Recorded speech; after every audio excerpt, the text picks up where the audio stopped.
వినిపిస్తుందన్న. నా మాట రావట్లేదా మీకు? అంటే మ్యూట్ తీసేసి వాక్యం చెప్పండి. మ్యూట్ తీసేసానమ్మా. బన్ను ఒకసారి రానా?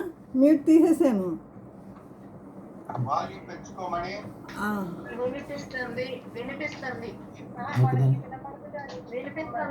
హలో, ఇప్పుడు సౌండ్ పెంచాను. ఇప్పుడు వినిపిస్తుందా క్లియర్గా? Okay okay okay.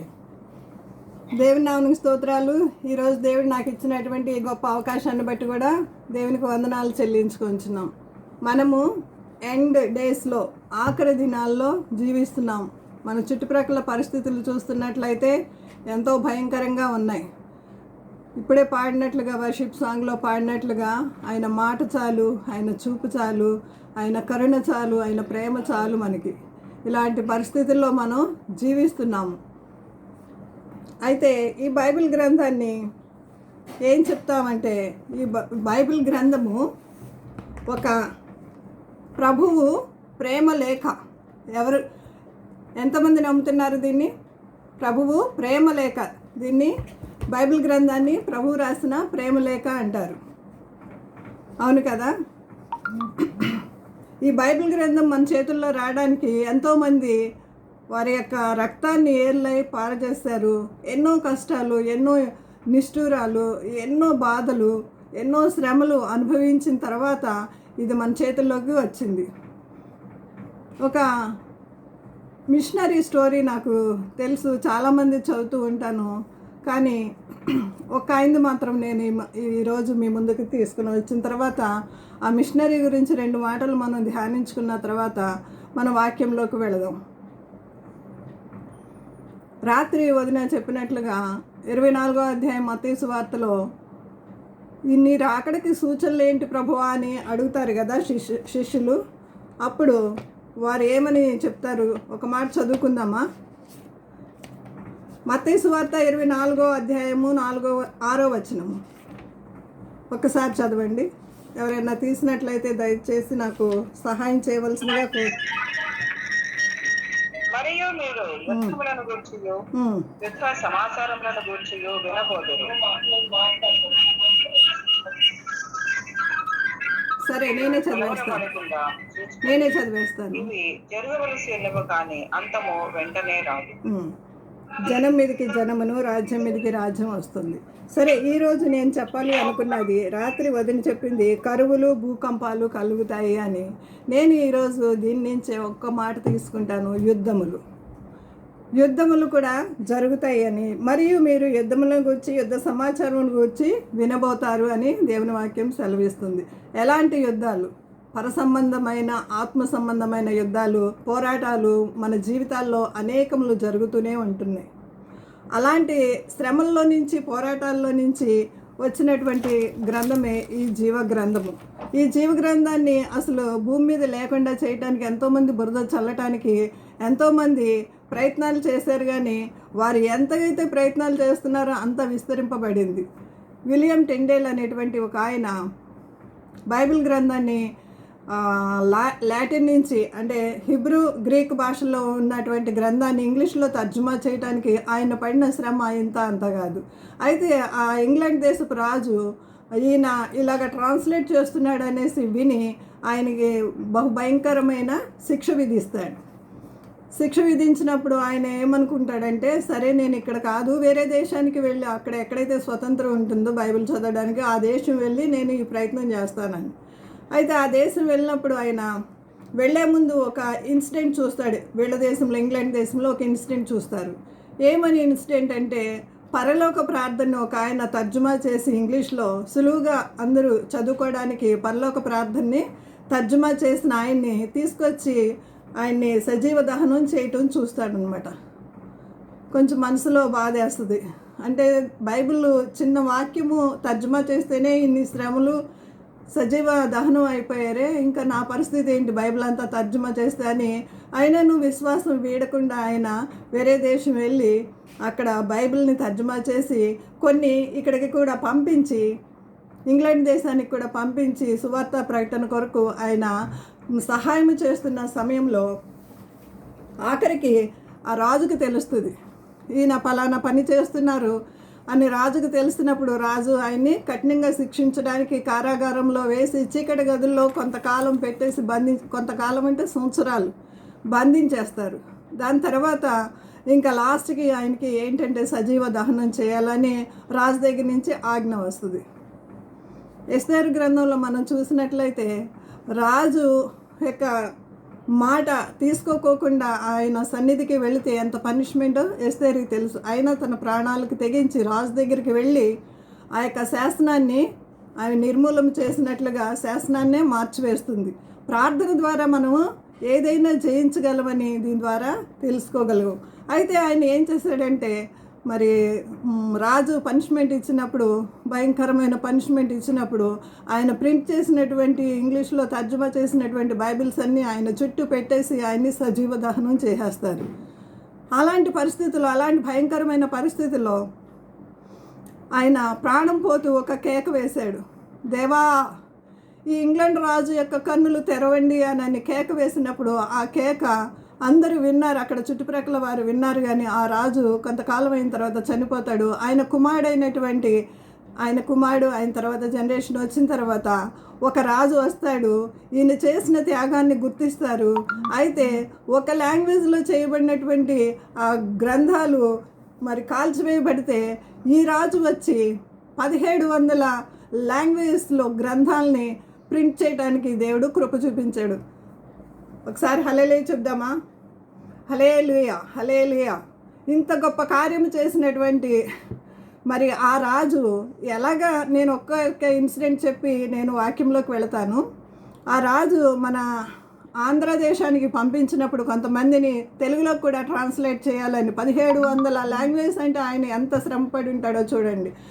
అయితే ఆంధ్రదేశానికి ఒక 20 మంది కావాలి ఈ బైబిల్ని ట్రాన్స్లేట్ చేయడానికి, మంచి తెలివిగల జ్ఞానము గల పర్సన్స్ని పంపించండి అని అఫీషియల్గా లెటర్ రాసి ఆయనకి అన్ని సదుపాయాలు ఇస్తాను, ఆయనకి కావాల్సినవన్నీ నేను సమకూరుస్తాను అని చెప్పినప్పుడు వారు ఒక 20 మంది అయితే వెళతారు ఆ దేశానికి. వెళ్ళినప్పుడు ఆ దేశంలో ఒక్కొక్కరిని ఒక్కొక్క ప్లేస్లో, అంటే డిఫరెంట్ ప్లేసెస్లో అందరూ కలిసి కూర్చుని చదువుకుని ట్రాన్స్లేట్ చేసేటట్టు కాకుండా డిఫరెంట్ ప్లేసెస్లో కూర్చోబెట్టి ఆ బైబిల్ని తర్జుమా చేయడానికి వారికి అన్ని ఫెసిలిటీస్ ఇచ్చి, జీతాలు ఇచ్చి, వారి కుటుంబాలు విడిచివచ్చిన కుటుంబాలను కూడా పోషిస్తూ ఎంతో శ్రమ తీసుకుని ఈ విధంగా చేస్తారు. ఒక్కసారి మరి బైబిల్ అంతా కంప్లీట్గా వాళ్ళు ట్రాన్స్లేట్ చేసిన తర్వాత 20 మందిని పిలిచి అక్కడ కూర్చోబెట్టి వీళ్ళు రాసింది వాళ్ళు రాసింది సేమ్గా ఉందా లేదా అని చూసినప్పుడు A to Z ఒక మాట చెప్తాను. దేవుడు లోకమును ఎంతో ప్రేమించెను అన్న మాట ఒక మాట ఉంటుంది కదా, అది A to Z ఒకలాగే అందరు రాశారా లేదా అనేసి చక్కగా మరి చూసినప్పుడు అది సేమ్ అందరూ ఒకలాగే రాసినట్టు కనిపిస్తుంది అనమాట. అటు విధంగా మరి బైబిల్ 1700 లాంగ్వేజ్లో ప్రింట్ చేసి ఆయా దేశాలకు పంపించడానికి ఓడరేవులు కట్టి మిషనరీస్ని ఆ ఇంగ్లాండ్ దేశంలో ఒక్కొక్క కుటుంబానికి ఒక్కొక్క మిషనరీని లేవనెత్తుతాడు దేవుడు.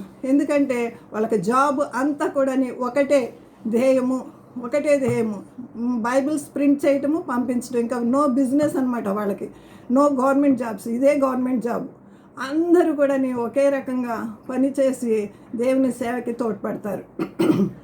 అలాగా మనకి ఈ జీవగ్రంథం మన చేతుల్లోకి వస్తే మనం ఎంత నిర్లక్ష్యం చేస్తున్నాము, ఈ జీవగ్రంథం చదవడానికి మనం ఎంత టైంని స్పెండ్ చేస్తున్నాము, మనం ఒకసారి జ్ఞాపకం చేసుకుందాం. ఆ జీవగ్రంథాన్ని మన చేతుల్లోకి రావడానికి ఎంతమంది ఇలాగా రక్తాన్ని ఒలికించారు. నా టాపిక్లోకి నేను వెళ్తున్నాను. ఒక మాట చదువుకుందాం రండి. కీర్తనల గ్రంథము 68వ అధ్యాయము 11వ వచనం ఎవరైనా తీసి దయచేసి చదవమని వేడుకుంటున్నాను. కీర్తనల గ్రంథము 68:11. ప్రభు మాట సెలవిచ్చున్నాడు, దాన్ని ప్రకటించే స్త్రీలు గొప్ప సైన్యముగా ఉన్నారు. స్త్రీలు సైన్యముగా చదవండి.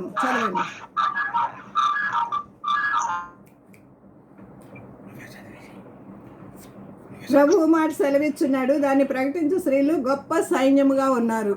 ఈ సైన్యాలు, ఈ యుద్ధాలు ఎలాగ జరిగినాయో బైబిల్ గ్రంథం నుంచి ఒక్క 5 యుద్ధాలు నేను చూపించి ఈ నా యొక్క మెసేజ్ని నేను ముగిస్తాను. బైబిల్ గ్రంథంలో ఇలాంటి యుద్ధాలు జరిపించిన వాళ్ళు మొదటి నుంచి కూడా ఇశ్రాయేలీలకి అడుగడుగున యుద్ధాలే. అయినను ఆ యుద్ధాలన్నీ కూడా ప్రభువే చేశాడు. మనకు తెలుసు, ఎర్ర సముద్రం ఎదురైనప్పుడు మరి ప్రభువే వారి పక్షాన ఉండి శత్రువులు ముంచేశాడు, వాళ్ళని గట్టెక్కించాడు. అలాగే ఎరికో గోడలు కూలిపోయే సమయంలో ఒక ప్రార్థన చేయటం ఏంటి, అంత పెద్ద పెద్ద గోడలు కూలిపోవటం ఏంటి, అలాంటి యుద్ధాలు మనకు అనేకం తెలుసు. కానీ నేను ఈరోజు చెప్పదలుచుకున్నది ఏంటంటే స్త్రీలు చేసినటువంటి యుద్ధాలు. స్త్రీలు కూడా యుద్ధాలు చేస్తారంటే నిజమే, చేస్తున్నారు. ఇప్పుడు మన ఇజ్రాయలైట్స్ అయితే ప్రతి కుటుంబంలోంచి ఒక స్త్రీ కూడా యుద్ధానికి వెళ్ళవలసిందే. ఒక పురుషుడు కానీ ఒక స్త్రీ కానీ ఖచ్చితంగా వెళ్ళవలసిందే. వాళ్ళు పుట్టిన దగ్గర నుంచి ఇంకా చదువుతో పాటు ఇవి కూడా నేర్చుకోవాల్సిందే. అట్టి విధంగా వాళ్ళు సిద్ధపడతారు. ఆ ఇశ్రాయేల్ స్త్రీలు ఏ విధంగా యుద్ధాలు చేశారు మీకు మగవారి గురించి అంతా తెలుసు, నేను చెప్పనక్కర్లేదు. కానీ ఈ ఆడవారు చేసినటువంటి కొన్ని యుద్ధాలు నేను మీ ముందుకు తీసుకుని వస్తా. ఒకటి, ఐగుప్తు దేశం దాటేటప్పుడు వాళ్ళు చేసినటువంటి యుద్ధము, ఎరికో గోడలు కూలిపోయేటప్పుడు రాహాబు చేసినటువంటి గొప్ప కార్యము, మరి ఇంకొకటి దెబోరా చేసినటువంటి యుద్ధము, ఇశ్రాయేల్ని రక్షించడానికి తను చేసినటువంటి యుద్ధము, చెరలోనికి వెళ్ళిపోయే ముందు, బబులోని చెరకి వెళ్ళిపోయే ముందు మరి హుల్దా ప్రవక్తని చేసినటువంటి యుద్ధము, మరలా ఇంకొకటి ఎస్తేరు చేసినటువంటి యుద్ధము. ఇవి మనం ఈ 5 విషయాలు క్లుప్తంగా నేర్చుకుని ఈరోజు మనం వాక్యాన్ని ముగించుకుందాం. ఫస్ట్, ఇశ్రాయేలీలు చేసినటువంటి యుద్ధము. మోషే పుట్టినప్పుడు మరి అది రాజ ఆజ్ఞ, ఎంత కఠినమైన ఆజ్ఞ మీకు తెలిసింది. మోషే పుట్టినప్పుడు రాజు ఆజ్ఞ, కఠినమైన ఆజ్ఞ, మగపిల్లలందరినీ పడేయమంటాం. కానీ అలాంటి సమయంలో ఈ యొక్క మంత్రసాలను చేసినటువంటి యుద్ధము ఎంత గొప్ప యుద్ధమో మనం తెలుసుకుందాం. ఒకసారి నిర్గమకాండం 1వ అధ్యాయంలో మనం చూసినట్లయితే ఆ మంత్రసానుల పేర్లు మనం ఇక్కడ చూస్తాము. 1వ అధ్యాయము 15వ వచనం. మరియు ఐగుప్తు రాజు షిప్రా, పూయా అను హెబ్రీల మంత్రసానులతో మాట్లాడి, మీకు మగపిల్లాడు పుడితే గనక పారవేయండి, ఆడపిల్ల పుడితే గనక ఉంచండి అనేసి రాజు ఆజ్ఞ ఇచ్చినప్పుడు ఆ మంత్రసానులు చేసినటువంటి ఆ తెగువ కానీ వారి యొక్క ధైర్యాన్ని కానీ మనం ఇప్పటికీ ప్రశంసించవలసిందే. వాళ్ళు చిన్న ఉద్యోగస్తులే, మంత్రసానులు అనే బైబిల్ గ్రంథంలో రాయబడింది, డెలివరీ చేసేవాళ్ళు. అయినప్పటికీ వాళ్ళని వాడుకొని వాళ్ళు ఎంత ధైర్యముగా రాజుకి సమాధానం చెప్తారో తెలుసా. వాళ్ళు ఒకవేళ మగపిల్లాడిని కనుక ఉంచినట్లయితే వాళ్ళ ప్రాణాలనే తీసేస్తారనమాట. అలాంటి భయంకరమైన ఆజ్ఞ ఉన్నప్పుడు వాళ్ళు చేసినటువంటి త్యాగము ఇంత అంత కాదు. రాజుకి ఏమని చక్కని సాత్వికముతో సమాధానము చెప్తారంటే, అందుకనే మనకి ఒక మాటలు ఉన్నాయి కదా, పేతురుపత్రిక హేతువడు ప్రతి వానికి సాత్వికముతో సమాధానం చెప్పటం మీరు నేర్చుకొనండి అని ఉంటుంది, పేతురుపత్రికలో ఉంటుందన్నమాట. ఎంత చక్కని సమాధానం చెప్పారంటే వాళ్ళు, రాజా మేము మంత్రసాని పని చేయటానికి వెళ్ళేటప్పటికే వాళ్ళు కనేస్తున్నారు. హెబ్రీ స్త్రీలు మనలాగా కూర్చునే స్త్రీలు కాదు, చాలా చురుకైన వాళ్ళు అనేసి చక్కని సమాధానం చెప్పినప్పుడు వాళ్ళు మరి రాజు ఏమీ అనలేకపోతాడనమాట. అట్టి విధంగా దేవుడు వాళ్ళకి సహాయం చేస్తాడు. రెండో స్త్రీని చూసినప్పుడు యాకబేతు, మిరియాము, వీళ్ళు కూడాని ఎలాంటి తెగువతోటి ఆ బిడ్డని 3 నెలలు దాచిపెట్టి, ఇక్కడ 2వ అధ్యాయం చూసినట్లయితే నిర్గమకాండం మనకి కనిపిస్తుంది అనమాట 2వ అధ్యాయంలో. అయితే 3 నెలలు దాచిపెట్టిన సంగతి, ఆ యొక్క తొట్టిలో పెట్టి చక్కగా కీలు పూసి ఏ విధంగా మరి ఆ నదిలో వదిలిపెట్టడం సంగతి మనకు అందరికీ తెలిసింది. అక్కడ ఆ 2 స్త్రీలు కూడా చేసినటువంటి తెగువ ఇంత అంత కాదు. ఇంకొక స్త్రీని మనం ఇక్కడ చూసినట్లయితే మరి ఫరోను పెంచుకున్నటువంటి స్త్రీ, ఎంత ప్రణాళిక తెలుసా. దేవుని ప్రణాళిక ఎంత గొప్పది. మరి నీ పట్ల నా పట్ల కూడా అంతే గొప్పగా ఉందండి దేవుని ప్రణాళిక. మనం ఒక్క అడుగు ముందుకు వేస్తే దేవుడు 100 అడుగులు ముందుకు వేస్తాడంట. 99 అడుగులు ముందుకు వేసి ఆ 100ను పూర్తి చేస్తాడంట. మనం ఒక్క అడుగు వేయటం కోసం ప్రభువు నిరీక్షిస్తున్నాడు, చూస్తున్నాడు. మరి దేవుని గ్రంథంని మనం పఠించేటప్పుడు, ధ్యానించేటప్పుడు ప్రకటన గ్రంథంలో ఒక మాట ఉంటుంది, చదవండి. 1:3 ప్రకటన 1:3.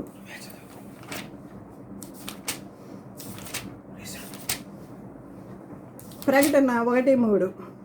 సమయము సమీపించినది. మనము సమయము సమీపించిన డేస్లోనే జీవిస్తున్నాం గనుక ఈ ప్రవచన వాక్యములు చదువువాడును వాటిని విని ఇందులో వ్రాయబడిన సంగతులను గాయకొనివాడును. చదవమ్మా. వెరీ గుడ్, థ్యాంక్ యూ అమ్మ. సమయము సమీపించేసింది, ఇంకా సమయం లేదు. పగలున్నంత వరకే మనము చేయగలుగుతాం పనులు, పగలున్నంత వరకే. యోహాను సువార్త 9వ అధ్యాయంలో ఒక మాట ఉంటుంది చూడండి. యోహాను సువార్త 9:4 అనుకుంటా. యోహాను సువార్త 9:4. యోహాను సువార్త 9. పగలున్నంత వరకు 4 చదువుతున్నారు ఎవరన్నా? పగలున్నంత వరకు నన్ను పంపిన వాని క్రియలు మనము చేయుచుండవలెను. పగలున్నంత వరకే మనం చేయాలండి. సమయం సమీపించేసింది. ఇంకా రాత్రి వచ్చింది అనుకో, ఇంకా చేయటానికి మన దగ్గర ఏమీ ఉండదు. అందుకే కోత విస్తారం కానీ కోయవారు కొంతమందే ఉన్నారు. మరి ఎంతమంది మిషనరీస్ అండి, వాళ్ళ ప్రాణాలు తెగించి బైబిల్ మన దగ్గరికి రావడానికి వారు చేసినటువంటి త్యాగం ఇంత అంత కాదు. ఒక్కొక్కళ్ళ గురించి చెప్పినట్లయితే ఎంతో భయంకరమైనటువంటి వాళ్ళు హింసలు పొంది ఉన్నారు. ఒక్కొక్కసారి వదిన మెసేజ్లో నేను వింటూ ఉంటాను. మరి ఆమె కూడా అప్పుడప్పుడు మీకు చెప్తూనే ఉంటారు. ఎక్కువగా మిషనరీ జీవితాలు చదవండి. మనం కూడా ప్రభు కొరకు ఏదైనా చేయాలనేటువంటి తెగించి ముందుకు వచ్చినట్లయితే, ఇప్పుడు గొర్రెలు ఉన్నాయనుకోండి, గొర్రెల కాపరి ఉంటాడు, అంటే పాస్టర్ గారు. గొర్రెల కాపరి ఏం చేస్తాడు? గొర్రెల్ని చక్కగా మేపుతూ, చక్కగా మంచి స్థలాలకు తీసుకుని వెళ్ళి మేపుతూ ఉంటాడు, అంటే మంచి వాక్యం ఇచ్చి పోషిస్తూ ఉంటాడు. కానీ ఈ గొర్రెలు ఏం చేస్తాయి? పిల్లల్ని కనాలంటే మనమే చేయాలి, అంటే ప్రసవ వేదన రావాలి, మనమే కనాలి. మనమే కనాలి. గొర్రెలే కంటాయి అనమాట. అందుకని ఒక భక్తుడు అంటాడు కదా, each one must be catch one. ఒక్కొక్కరు ఒక్కొక్క ఆత్మను తీసుకురావాలి. మనం ఒక ఆత్మను తీసుకురావాలంటే మన మాదిరి జీవితమే. మనం ఏదో 100 ప్రసంగాలు చేసినంత మాత్రాన ఆత్మలు మన దగ్గరికి ఏమీ రావు. మన జీవితాలు దేవునికి మాదిరికరంగా ఉండాలి. ఫోన్ వస్తుందండి. మన జీవితాలు, ఫోన్ వచ్చిందండి, ఒక నిమిషం, ఫోన్ వచ్చింది, అందుకని డిస్టర్బ్ అయింది. నా మాట వినిపిస్తుందా మీకు? మాట వినిపిస్తుందా? వినిపిస్తుంది. ఓకే. అయితే ఒక ఆత్మను కనాలంటే ఎంత ప్రసవ వేదన కావాలండి. పౌలు భక్తుడు చెప్తాడు కదా, ప్రసవ వేదనతోటి రాత్రింబవళ్ళు దివారాత్రులు నేను ఆత్మల కొరకు ప్రయాసపడ్డానని చెప్తాడు. అలాంటి భారభరితమైన హృదయంతో మనం ప్రార్థన చేసినట్లయితే ఒక ఆత్మనన్నా మనం తీసుకురాగలుగుతాం. ఒక ఆత్మను తీసుకురావాలంటే మాటలు కాదు, ముందు మనం మాదిరిగా ఉండాలి. మనం మాదిరిగా ఉంటేనే మన మాట వింటారు. మనం మాదిరిగా లేకపోతే ఆయన మరి వేరే విధంగా లోకస్తులు అనుకుంటారనమాట. కాబట్టి మందకు మాదిరిగా మనం జీవిద్దాం. అమ్మకి ఇచ్చిన వాగ్దానం కూడాని 1 పేతురు పత్రిక 5వ అధ్యాయంలో మందకి మాదిరిగా ఉండమని చెప్తుంది అనమాట. దేవుని వాక్యం కూడా అదే చెప్తుంది. సరే, మనం ఇక్కడ 2 స్త్రీలను చూసేసాము, ముగ్గురు స్త్రీలను చూసేసాము. దాని తర్వాత ఇంకా కొంచెం ముందుకు వెళ్ళినట్లయితే వాళ్ళు ఎంత తెగువ చేశారండి. ఒక జనరేషన్ బయటకు రావాలంటే, యూదాగోత్రం బయటకు రావాలంటే, యేసు ప్రభు యూదాగోత్రంలోంచి రావాలంటే అక్కడి నుంచి మొదలైంది పోరాటం, అక్కడి నుంచి ఆటంకాలు మొదలైంది. అక్కడి నుంచి దేవుడు ఎంతో వారికి సహాయం చేస్తూ ఈ గోత్రాన్ని నిలుపుకుంటూ ప్రభువు ఆ గోత్రంలోంచి రావడానికి ఎంతో సహాయం చేశాడు. రెండవదిగా మనం చూసుకున్నట్లయితే ఎరికో గోడలు మనకందరికీ తెలిసిందే. ఎరికో గోడల విషయంలో అక్కడికి వెళ్ళి 12 మంది ఏం రిపోర్ట్ ఇస్తారు? 10 మంది ఒక చెడ్డ రిపోర్ట్ ఇస్తారు, 2 మాత్రమే మంచి రిపోర్ట్ ఇస్తారు. 2 మంచి రిపోర్ట్ ఇచ్చి ఏం చెప్తారంటే, వాళ్ళు 10 మంది ఏం చెప్తారు?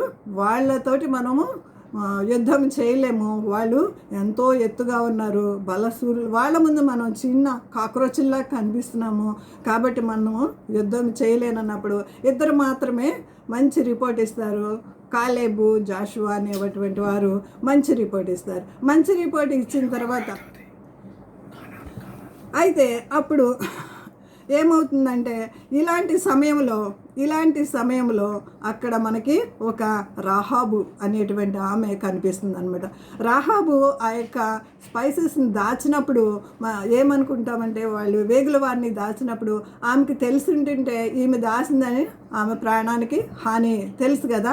అలాంటి పరిస్థితుల్లో ఆమె చూపినటువంటి తెగువ, మగవాళ్ళు ఒకవేళ ఒక్కొక్కసారి ప్రార్థనలో వీక్ అవ్వచ్చు, కానీ ఆడవాళ్ళం ప్రార్థనలో పోరాడాలండి, యుద్ధాలు చేయాలి. కాబట్టి మనము దయచేసి ఎక్కువగా ప్రార్థనలో గడుపుదాము. ఎలాంటి యుద్ధాలు అయినప్పటికీ, అంతరంగ యుద్ధాలు అయినప్పటికీ, బయట యుద్ధాలు అయినప్పటికీ తెగువ చూపించేటువంటి సైన్యంగా ఉందాము. అందుకనే ఒక మాట మనం పరమగీతాల్లో ఒక మాట 6:10 చదవండి ఎవరైనా. పరమగీతాలు 6:10. పరమగీతాలు 6:10.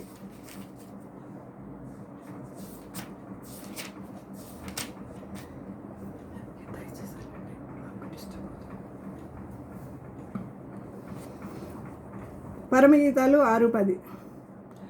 నేనే చదవనా, ఎవరు చదవట్లేదా? 9వ వచనం నుంచి చదువుతాను. నా పావురము నా నిష్కళంకురాలు ఒకతే, ఆమె తన తల్లికి ఒకతే కుమార్తె, కన్న తల్లికి ముద్దు బిడ్డ. స్త్రీలు దాన్ని చూచి ధనిరాలందరు, రాణులు ఉపపత్నులను దాన్ని పొగడుదురు. సంధ్యారాగం చూపట్టుచు చంద్రబింబం అంత అందము గలదాయి, సూర్యుని అంత స్వచ్ఛమును కళలును గలదాయి. వ్యూహిత సైన్య సమభీకర రూపిణియగు ఈమె ఎవరు? వ్యూహిత సైన్య సమభీకరు. అక్కడ కొన్ని సైన్యాలు చూసావు ఇందాక. దేవుని వాక్యాన్ని ప్రకటించే స్త్రీలు సైన్యముగా లేవాలి అని. ఇక్కడ కూడా ఒక సైన్యాన్ని చూపిస్తున్నాము. ఈమె ఎవరంటే మీరు నేనే.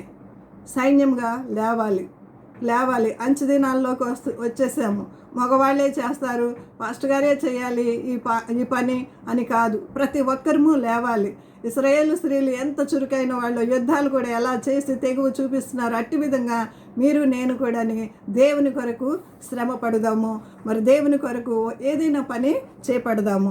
మరి రాహాబు చేసినటువంటి పని మనకు తెలిసింది. యెహోషువ గ్రంథం 2వ అధ్యాయంలో ఆమె అంటది కదా, ఆమె ఏం వాక్యం విందండి, ఒకసారి చూద్దాం రండి. యెహోషువ గ్రంథము 2వ అధ్యాయంలో, మా గుండెలు అవిసిపోయినాయి మిమ్మల్ని చూసినప్పుడు, మీ గురించి వినినప్పుడు అని అంటది. 10వ వచనమా 11వ వచనం, మేము వినినప్పుడు ఐగుప్తు దేశంలో నుండి వచ్చినప్పుడు ఎదుటి యెహోవా ఎర్ర సముద్రమును నీరును ఎలాగో ఆరిపోచేసెనో, యొర్దాను తీరమునున్న అమోరీయుల ఎదురు రాజులైన సీహోనును ఓగును మీరేమి చేసిరో, అనగా మీరు వారిని ఎలాగో నిర్మూలము చేసేద్దరో ఆ సంగతి మేము వింటిమి. మేము వినినప్పుడు మా గుండెలు కరిగిపోయాను. మీ దేవుడైన యెహోవా పైన ఆకాశమందును క్రింద భూమి యందును దేవుడే. నీ ఎదుట ఎట్టి మనుష్యులకైనను ధైర్యం ఏమాత్రము ఉండదు. మేము వినినప్పుడు మా గుండెలు కరిగిపోయాను. ఈ మాటని మనం ఒక్కసారి జ్ఞాపకం చేద్దాం. మనం ఎన్ని వాక్యాలు వింటున్నామండి, ఎంత వర్తమానం వింటున్నాం. నవేడేస్ మనకు దొరికినంత వాక్యము ఆ దినాల్లో ఎవరికీ దొరకలేదు. ఇంతకుముందు దినాల్లో ఎవరికీ దొరకలేదు. ఫోన్ ఆన్ చేస్తే వాక్యము, టీవీ ఆన్ చేస్తే వాక్యము. ఎంత సోషల్ మీడియా ద్వారా మనం వాక్యాన్ని వింటున్నాం, సేవకుల ద్వారా, మిషనరీస్ ద్వారా ఎంత వాక్యాన్ని వింటున్నాం. వాళ్ళు ఏమీ వినలేదండి. రాహాబు ఏమీ వినలేదు. జస్ట్ ఏం విందంటే, ఎర్ర సముద్రం పాయలు చేసింది దేవుడు, ఎంత గొప్ప కార్యం అదే వినుట ద్వారా విశ్వాసం కలిగింది. అందుకని దేవుని మాటలు వినాలి. అందుకనే దేవుని మాటలు వినినప్పుడు అవి హృదయం నిండా దాచుకోవాలి. హృదయము నిండి ఉన్న దాన్ని బట్టే నోరు మాట్లాడుతుంది, మనకు తెలుసు కదండి. కాబట్టి ఏమి వింటున్నామో, ఎలాంటి మాటలు వింటున్నామో, ఏవి మనం ఫోన్ ఓపెన్ చేస్తే వస్తున్నాయో, దేనికి మనం టైం స్పెండ్ చేస్తున్నామో అది ఒకసారి మనం జ్ఞాపకం చేసుకుందాం. ఈమె రాహాబు చేసినటువంటి తెగువ, ఇక్కడ ఈమె కూడా ప్రాణాలకి తెగించిందండి. ఇంకొక స్త్రీ దగ్గరికి వెళదాం, నాకు ఇచ్చిన సమయం అయిపోతుంది. ఇక్కడ దెబోరాని చూస్తామండి.